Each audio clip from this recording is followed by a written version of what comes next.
I spent 8 years drunk before realizing other families don't live this way. My first drink wasn't at a party or with friends sneaking alcohol from their parents' liquor cabinet. It was at breakfast on my 8th birthday.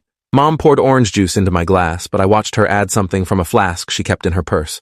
She called it a birthday mimosa, said I was old enough now to drink like the grown-ups. The taste was bitter and made my throat burn, but Mom and Dad both raised their glasses to toast me, so I forced it down. They clinked their glasses against mine and smiled like they'd just given me the best present ever. My younger brother Liam watched from across the table with jealous eyes. He was only 5, still too young for the family tradition. Dad noticed him staring and ruffled his hair. Don't worry, buddy. 3 more years and you'll get your turn too. I didn't understand then what that meant.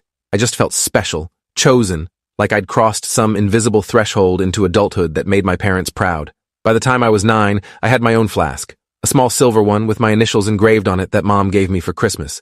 She showed me how to fill it from the bottles under the sink, how to take small sips throughout the day to maintain what she called the right level. Too much and you're sloppy, she explained. Too little and you're uncomfortable. You want to find that sweet spot where everything feels smooth and easy. I practiced at home during winter break, learning to drink just enough to feel that warm, buzzy sensation without stumbling or slurring my words. Dad praised my control, said I was a natural. By January, I was bringing my flask to school, taking bathroom breaks to sip from it between classes. The teachers never noticed, or if they did, they didn't say anything. Our family had a reputation in our small town. The Harringtons were known for being fun, social, always hosting parties that lasted until dawn.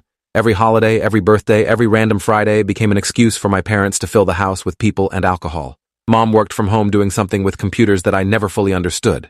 Dad was a car salesman who bragged about closing deals by taking clients out drinking.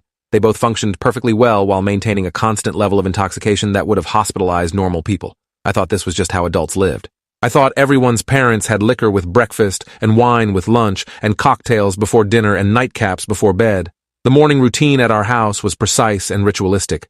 Dad would wake up and immediately pour himself what he called an eye-opener, usually whiskey in his coffee. Mom preferred vodka in her orange juice, clear alcohol that didn't smell as strong. They'd sit at the kitchen table reviewing their schedules for the day, planning when and where they'd drink, making sure they never ran out. By the time Liam and I came downstairs for breakfast, they'd already finished their first drinks of the day and were moving on to their second. School was harder drunk than sober, though I wouldn't realize that until much later. Everything felt fuzzy and distant, like I was watching my own life through a foggy window. Math problems took forever to solve.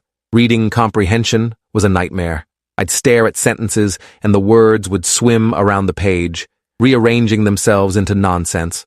But I learned to fake it, learned to smile and nod at teachers, to copy homework from smarter kids, to do just enough to avoid failing. My grades hovered around C's and D's, which my parents said was fine,